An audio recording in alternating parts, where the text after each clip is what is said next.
The following is a presentation of the Boston Podcast Network. Let's get bitchless. We actually do know what we're talking about. I wore that tiara until like 4 a.m. Shut up, Nathan. Oi.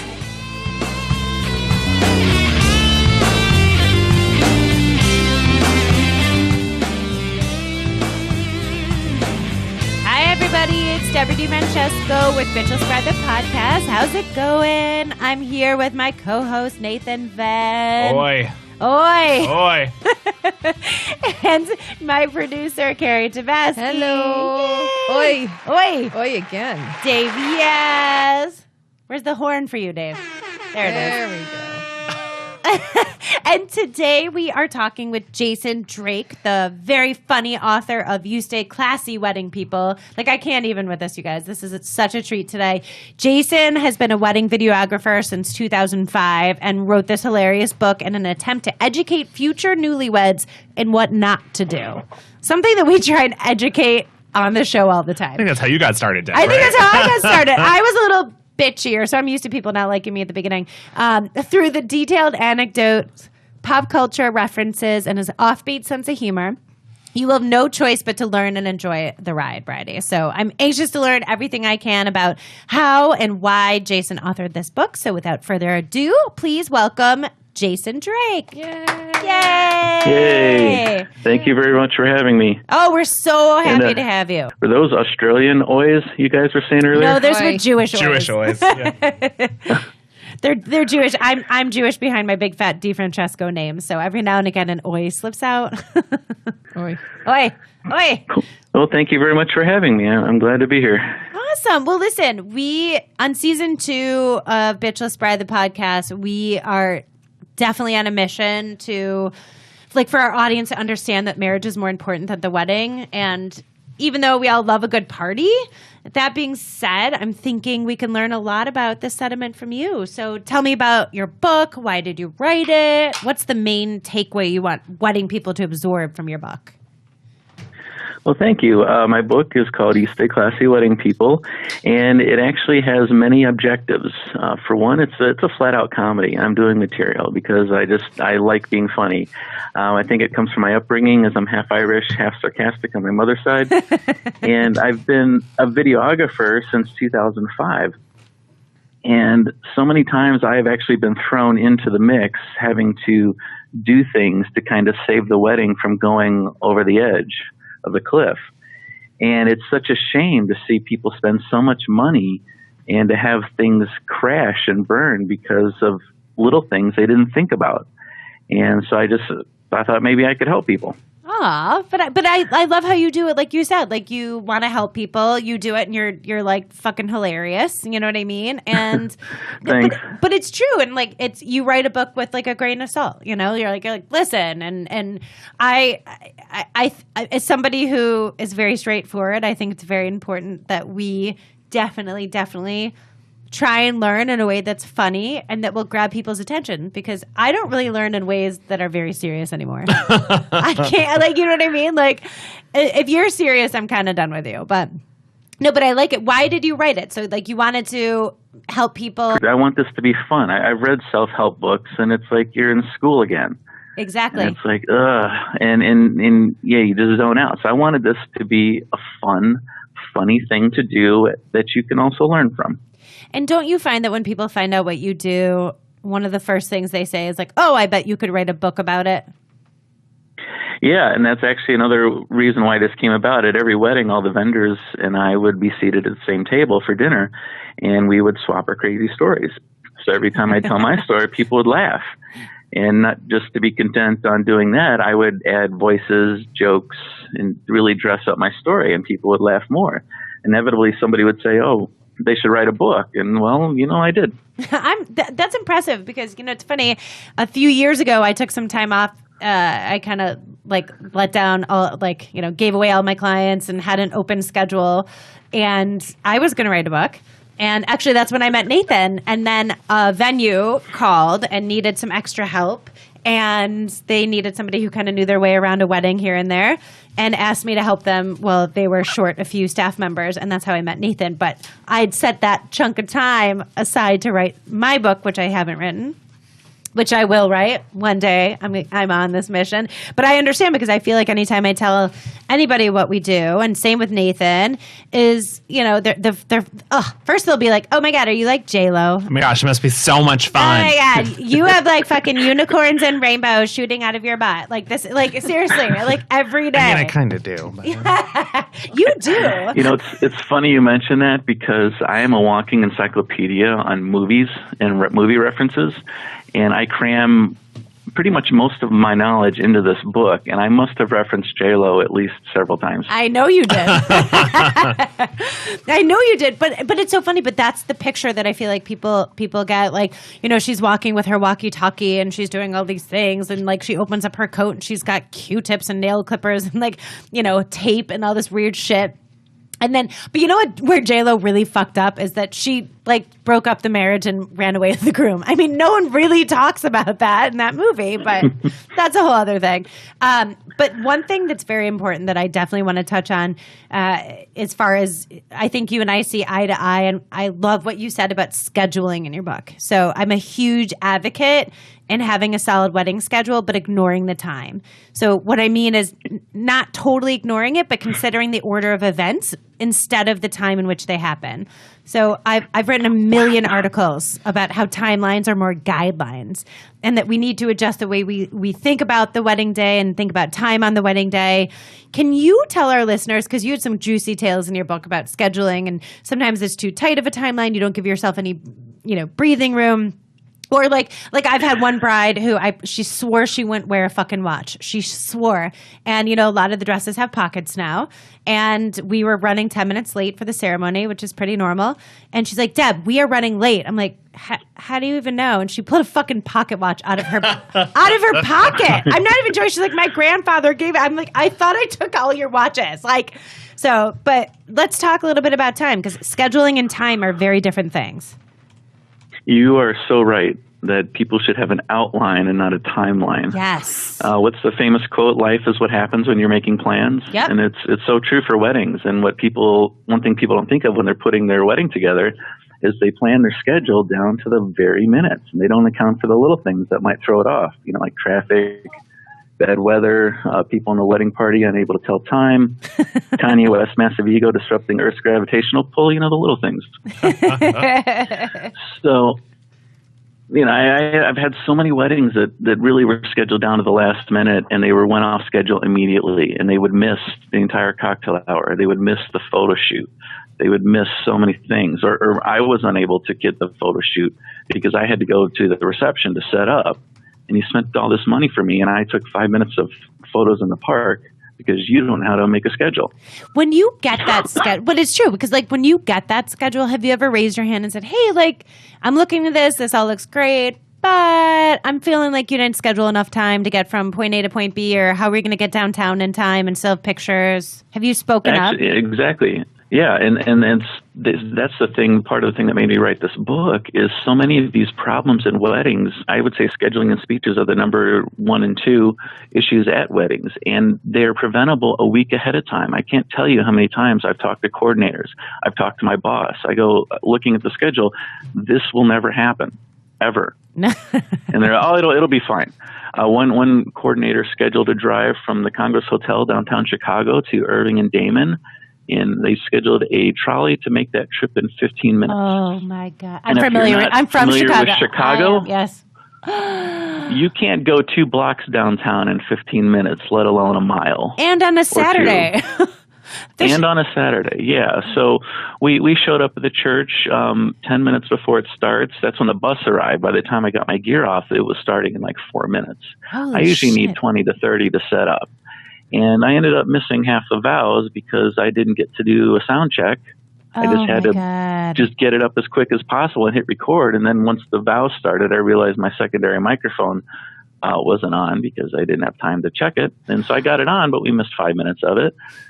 And luckily they were reading their own vows, so it was very special. Oh, no. Yes. Insult to injury. Was she pissed off?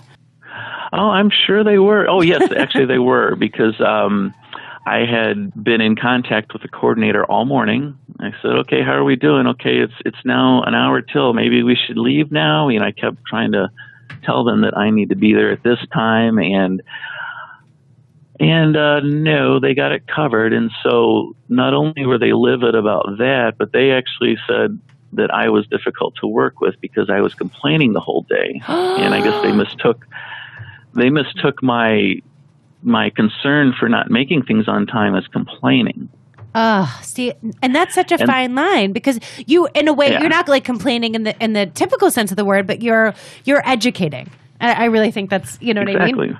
And that's a huge problem. And I think that sometimes, if a bride and groom or groom and groom, bride and bride aren't working with a wedding planner or with a coordinator, and they create their own timelines, I think it's fair to raise your hand as a vendor and be like, hey, in my experience, because nobody can argue with your experience. You know what I mean? Like, nobody can argue with the fact that, like, hey, I've done this a million times. Let me save you the headache. And and a lot of this stuff is common sense, because then they had to drive to her house to take 2 pictures with her dog. And her house is in Wrigleyville. And if you don't know why Wrigleyville is called Wrigleyville, because it's by Wrigley Field. And luckily, there was a Cubs game just letting out. And the bus driver thought it'd be a good idea to go by the stadium. I mean, I bet the photographer got some mean pictures of the fans, but who gives a shit? Like, come on. Oh yeah, it was a fun time, but in terms of me doing my job, not so much. And but luckily, here's the one thing about video that people don't realize: they record things as they happen, not as you remember them. And a lot of times, when some brides get upset about something, like in this case, they didn't like me voicing my concern about missing things with a bad schedule, they complained to my boss and said I was complaining on the trolley about the day and about them. And it's like, okay, well, let's watch the tape. The bus driver had the radio on full max volume, and not like the really nice, cool, loud full max volume. It was the crackling speakers. Oh, brutal. Like Billy Corgan screaming at the top of his lungs kind of loud sound. And there was nobody, you couldn't hear anything. And if you see my tape, you'll see no one sitting next to me. So who was I complaining to? Who and said you were could hear me if I did? So that's the funny thing. Sometimes, they're just trying to they see an opportunity for a refund, and they make stuff up. Oh, see, that's bullshit. And then I can just prove it by watching the tape that you're lying. It's unfortunate that you even have to go through that. Yeah, seriously, like, this is, I record things. Right. Like, this is forever. This is why you hired me, people. See that I find that extremely frustrating. It's like ridiculous. And the funny thing is, I've been doing this so long, I can recognize a situation and I will just record it for my own self-preservation, because I know this will come up. Yeah, to cover your ass. For example, why do you only have 8 minutes of general dancing? You were there for 2 hours. Well, yeah, nobody danced. So I will record several minutes of empty dance floor just to cover myself, because you get in these situations enough, you can see it happening before it happens. Well, that's why they call them bridezillas too. That's why, you know what I mean? Because those are like, and it's like, do you want to hire me to do my job, or do you like I don't pretend to come into your office and try and do your job and tell you what we're doing, But you mentioned something else, the speeches. So, Nathan, take question 3, because this one makes me so happy. Because you said something really poignant, and this I think is Nathan and I are both wedding planners. We've been in the room when these awful speeches happen, and if you want to learn what not to do, don't do this. Yes. I actually give most of the stories in the book are story, reference, joke, lesson. But in the speeches chapter, I'm just flat out saying, do this, don't do this, don't do this. And just some of the many things that I've seen that have taken a wedding off schedule. And it still amazes me. They have a 20-minute speech with 5 typed pages, and then they're surprised that everyone tuned them out 10 minutes ago. And their emotional moments or their punchline just falls on an empty room. What makes for a great speech? I can tell you a great speech. My all-time favorite maid of honor speech was at our recent property that Deb and I hung out at together for a short period of time. And we had Instead of writing my book. We had a mother of the bride who read a speech from the maid of honor who was the dog. Stop. Oh my God, I totally remember now. And Wait, the dog, they didn't do like we are in a grand dame ballroom of Boston. Yeah. And there is a bassinet sitting next to the wedding party table Shut the fuck up, Nathan. that has the two dogs in it. One is the maid of honor. Oh. And the mother of the bride Did she not have friends? reads a 2-page speech from the dog.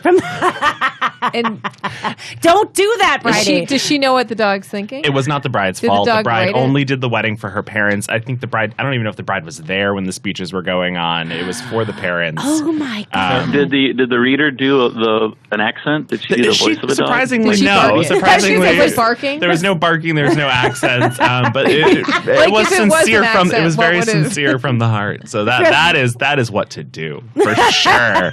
For sure, couples out there. Wait, I have so many questions. Did the dog plan like the bridal shower?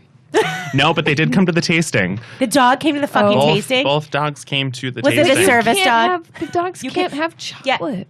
The dogs. They did not taste the cake. They didn't. No. Seriously? Yes. Oh my God. Yes. Okay, so don't do that. And listen, I have 2 cats, and Nathan, you know what?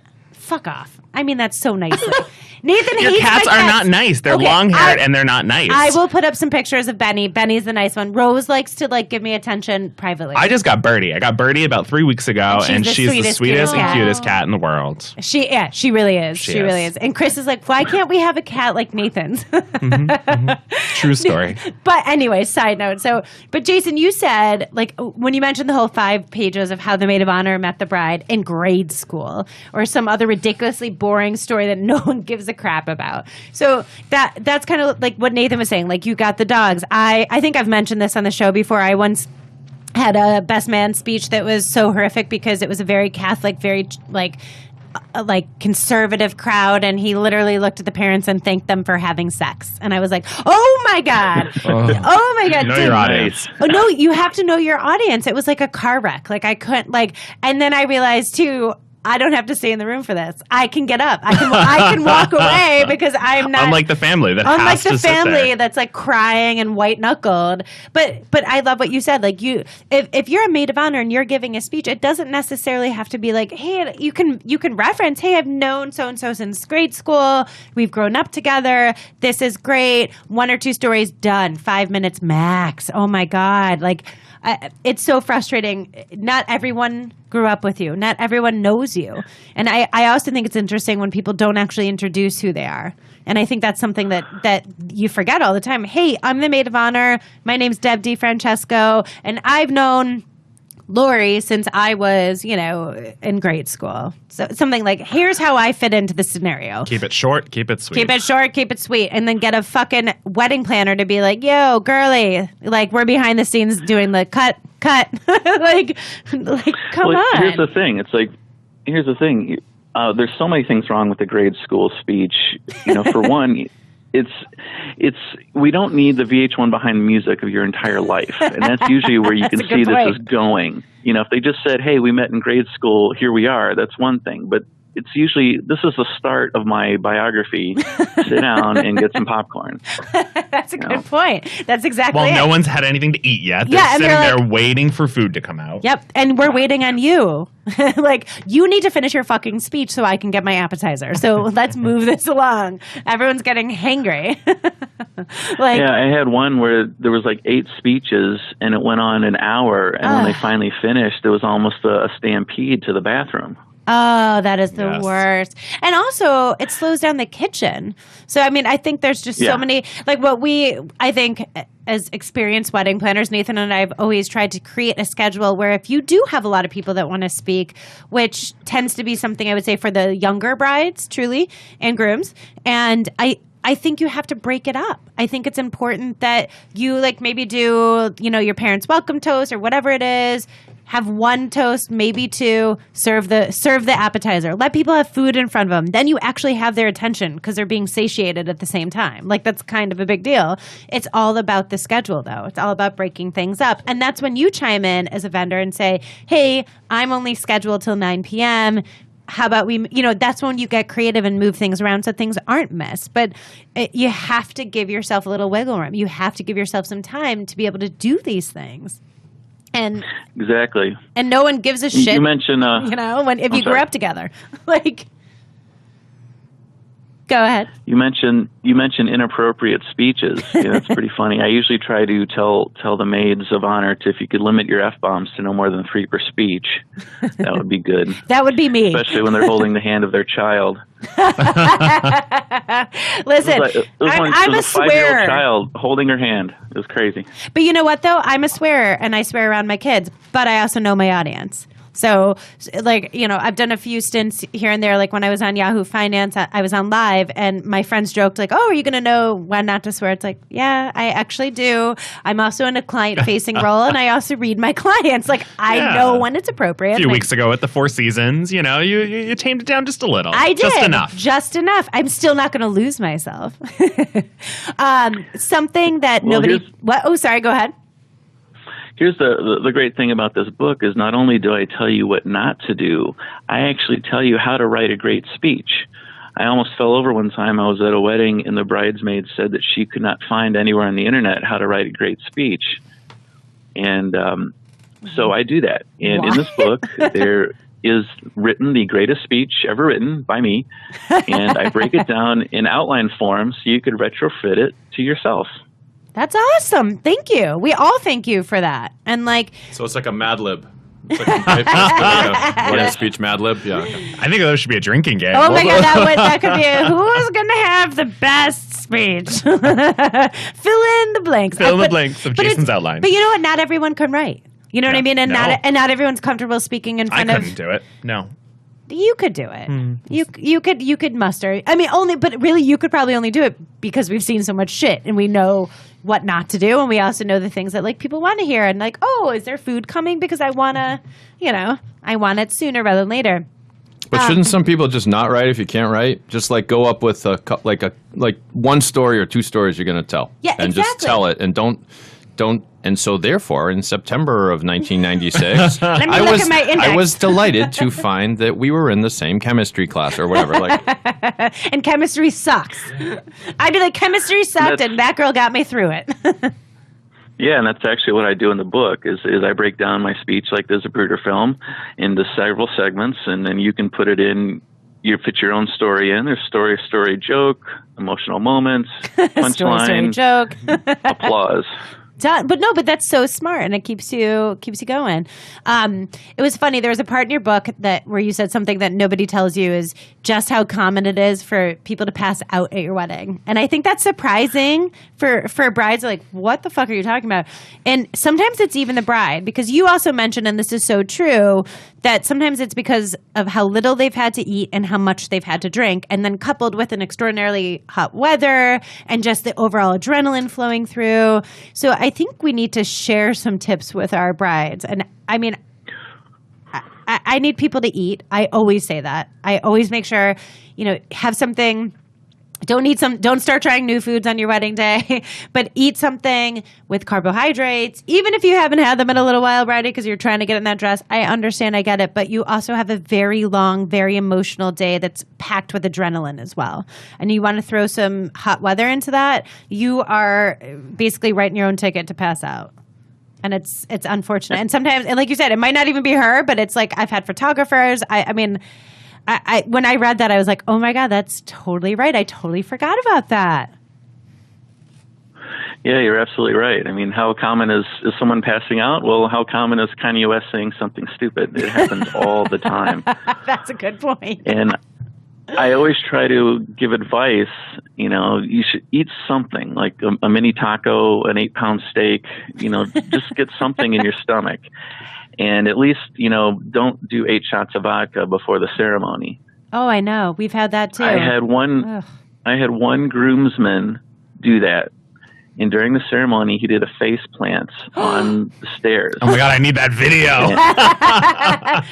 Can we have that? It's funny you mention that because most of my stories, I didn't know I was writing a book at the time, so I didn't save the video. But this one may or may not be saved, allegedly. Yeah.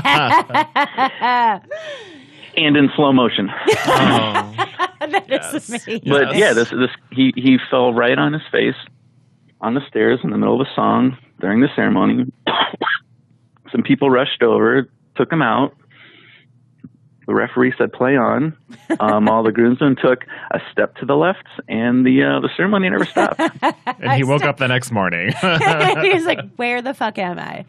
But it is. But yeah, I had one reception that started an hour late because the bride was passed out after having thrown up after the photo session. Oh my God! And they were in real danger of not serving stuff. I love Chicago. Or just serving it without I really love She was Chicago. unconscious. Oh please! Like that shit doesn't happen in Boston, New York, LA, everywhere else. You know where this happens all the time? Arizona. Oh, yes, Nathan Arizona. loves Arizona.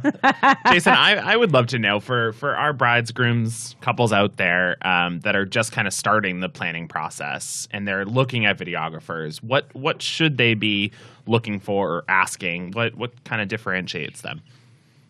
They should be looking for my phone number. If they're not in Chicago. If that's unavailable, That was a good line. Thanks. I would see their portfolio. Just communication is the key for all of this. You know, what are you offering me? What are you going to do? Just keep asking tons of questions. And if they can't answer them or don't want to answer them, then that's a red flag. The vendor should be able to answer any and all questions you have and make sure you're happy before we even start. That's it. But that's such a good point. Yeah, happiness before you start, or you should fire the bride. I had one lady hire me for a quinceañera. And she was expecting one video, and she got another one. And she was livid at me in our company and gave us all these bad reviews. But the bottom line was what she was ordering was not what we were told she wanted. She didn't communicate what exactly she was expecting. And so I shot it like I normally shot it, but she wanted something else. But either she didn't communicate it to the office or the office did not communicate it to me. And we had a miss. You know, and that's common. And it seems to be the theme. Season 2 is all about communication on this podcast. Like it truly, that has come up pretty much in every single interview that we've had thus far and on every podcast that we've done. So thank you for saying that. And Brodie, if there's anything you're going to take away, I mean, these are funny anecdotes. And I mean, I hope you've learned a lot from Jason today. You should pick up his book. It's called You Stay Classy, Wedding People. And it's by Jason Drake. It's awesome. It's just funny. And it's a fun read to actually learn, you know, like kind of the do's and don'ts of planning your wedding. And there's some really good pieces of advice in there. And I enjoyed it. I thought it was super funny. But we really want you to communicate with your sig others and with your vendors and pretty much anyone who will listen, you should talk to in a nice, kind, respectful way. Right? All right. Absolutely. Well, Jason, you are a rock star. Oops, sorry. Go ahead. Oh, thank you. If I could just add real quick, the book is available on Amazon, and I'm also on Facebook. Nice. So that's how you find them. If anybody wants to learn things, you can find me there. Excellent. Well, thank you so much for being here. We so appreciate it. Thank you, Jason. Oh, yes. Thank you for having me. It was great. Awesome. And so, guys, you can find me at bitchlessbride.com. Hello at Bitchless Bride. And Instagram, Facebook is all Bitchless Bride. We want to hear all your stories. We want Dear Bitchless. We want everything from you. So please communicate with us. We want it. We need to be communicated with.